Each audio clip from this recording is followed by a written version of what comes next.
got to say hi. Get some action going. What's really cool. So this is what I think one of the best mala hot pots in Singapore.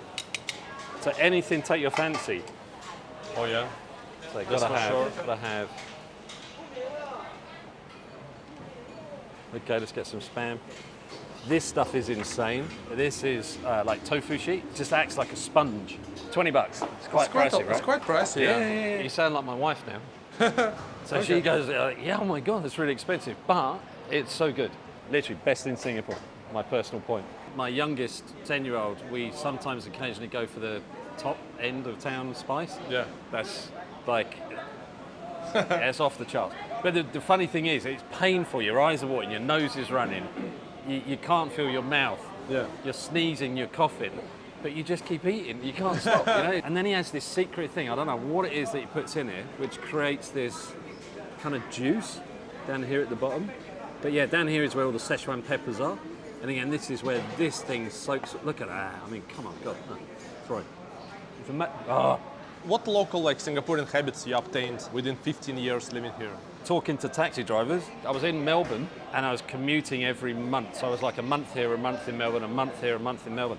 And I kind of still had my Queen's English. I'd come up here and I'd go, excuse me, could you take me to the Intercontinental Hotel, please? And the guy's like, you know, it's like, oh, okay, this isn't working so very well. So I had to immediately learn, go, Uncle Lad, you know, the Intercon Hotel, You know, and it's like, oh, Intercon, hey, yay. It had to happen very quickly. Yeah, Singlish basically, yeah? Singlish, yeah. You got to get that shit down quick. So my kids now at local school, they've even got Malay, English, Malenglish. I don't know if there's such a word for that, but okay. I think another thing is, Singaporean thing that I've learned very quickly is wear a seatbelt wherever you go, because worst drivers on the planet. Always wear a seatbelt, no matter what car. Oh, yeah. So do you know the origin of that? The rumour of that? I read about it. They want to save fuel. Right. So there's two rumours. So that's one rumour. Do you know the other rumour? No. Right. So the other rumour is that the old taxi meters, we used to be the click, not the digital ones. So if you pump, it makes that go faster. Was the original, right? So notice it's only the old drivers that do that, which gives you that seasickness kind of experience, right? And apparently it made the ticker go faster on the old meters, the ones that were on the wheels. Just used to it, Yeah. Wow. So that's the other rumour, which is a classic. The other thing is, like, obviously the food, right? You know, it's basically getting into this. What really annoys me about... No, this one is... It's amazing, right? Top notch. Yeah. But so this is the thing that, again, to what your question, what have I learned living here, is immerse yourself in it. If you don't immerse yourself in it, why have you moved here in the first place? You know, most of the complaints I get from other Angmohs is, oh, it's so expensive. Like, so where do you eat? Oh, we go to like Clark Quay, Boat Quay, Robertson Quay. Yeah, where it's $40 for a burger. What about this? You know, okay, maybe a bad example, but you can have this between three. So say it's $7 a portion, right? Why? Oh, it's dirty in the hawkers. What do you mean it's dirty? How is it dirty?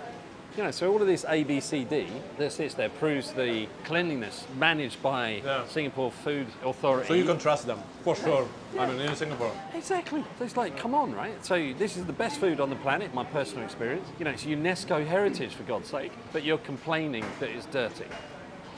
Really. And the best place to actually immerse yourself in the culture, I don't know what the camera can see, but if you just look around, we're the only white folks here, right? I mean, literally, there's no other Angmohs in this place, but it's the way to understand the culture, understand the food, immerse yourself with the people, is to be one of them in their local place. And this is our local. Around this area, we've got in Siglap 3 hawkers of varying quality, I would say. A really important thing to understand about Singaporean hawker food is go where the queue is. Okay, we're here 3 times a week, probably here. Why cook at home? I mean, when you get this, it's just a beautiful place. I love it. Anyone that moves here gravitates towards it. It attracts, you know, the Angmohs of here to sit with the locals of here. So probably 70% local, 30% Angmoh. And some foreigners, they just only like interact with foreigners. They have only like foreigner friends, and they go to like River Valley. I don't know where you live. I was just going to say exactly. You know what I mean? Oh my God. Yeah. That's exactly what I was just going to say. Where do you live? Holland Village. Oh well, there we go. Right.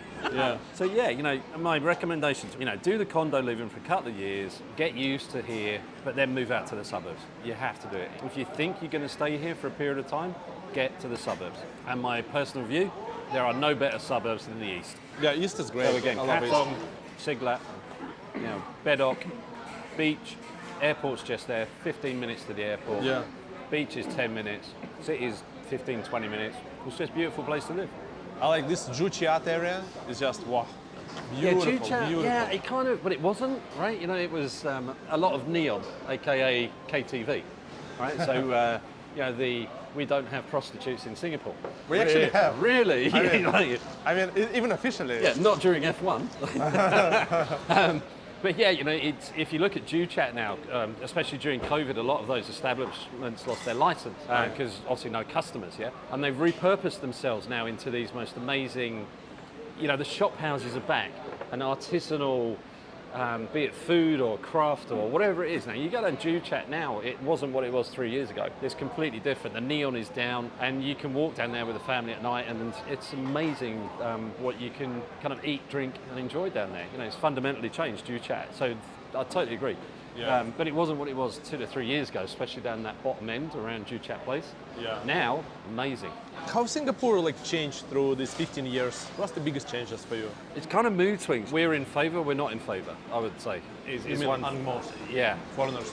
Yeah, and that is obviously based on the voting situation at the current time, right? So, I remember, go back 2 years, 3 years, whenever it was. People's Actions Party lost, I think, 2-3 seats in the House because people voted against because there was too much focus at foreign talent being brought in, and immediately, overnight, changed the policy, and then we're out of favour. It personally impacted me because I was trying to get permanent residency for Jude, right, the 10-year-old. I'm like, he's the same as his brother. His brother's doing national service. Why won't you give him the same status? Madness, right? So they were treating him as a Filipino. So at one point, he had to leave the country every 30 days. Oh, man. For 30 days to repatriate in the Philippines, despite having a UK passport. They were treating him as Filipino. It just blew me away. That was my low period of, tell you what, Singapore, don't want to be here anymore, right? That was probably about 6 to 12 months of us exiting. So we got a JB just to exit to get a stamp to come back for 30 days. Oh, and then ICA kind of went, we see what you're doing here for the last 6 months. You've just been exiting every month and getting a chop for another 30 days. Yeah, exactly, because you won't allow him to stay. He's my son, he's got a UK passport, he's the same as his brother, who's doing national service for your country, and I can't understand why you won't allow him to be the same, right? Positive note is the development of the country. Holy crap. I mean, if you look at what Singapore was, I think it's awesome, right? I know. So soft. It's incredible. Yeah. It's like the best chicken wings. Like, oh my God. Okay, Yeah. you've tempted me now. But, like the development, if you look at, since we've been here, Gardens by the Bay, Marina Bay Sands, I mean, holy crap, that kind of, you stand on half of Singapore, and when we get tourists come in or visitors come in, you realise you're on reclaimed land. Yeah, Like, exactly. really? Like, yeah. So Beach Road used to be the beach. And now look at everything that's in front of Beach Road. That's development of Singapore. That's massive. Hokkien Mee, please. So what do you think is the unique thing about your store? Charcoal fried. Charcoal, yeah, see? Small portion costs $6. Yeah.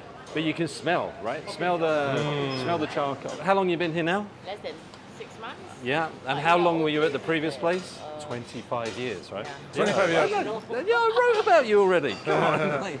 Yeah, so 25 years at the previous place, 6 months here. Yeah. And then, so the queue goes, woo! All right. So where is he? Where's the guy with the tattoos? Oh, there. So he goes out the front and he's just like going, number 4, number 3, number 10, number 20, number... It's like an expediter for a hawker. It's amazing, this guy. Always at the front shouting for everyone. Yeah. Why you moved from there? From Geylang? Increase of rental. Increase the rent There? there, yeah? So I've lost a lot of friends recently because of the housing increase here, rental increase. Okay. So I've lost a lot of friends. A lot of them are doing digital nomad kind of things in Yeah. Bali and even further afield, right? I moved to Singapore 16 years ago. I moved to Australia 21 years ago, right? So do I miss my friends and family at home?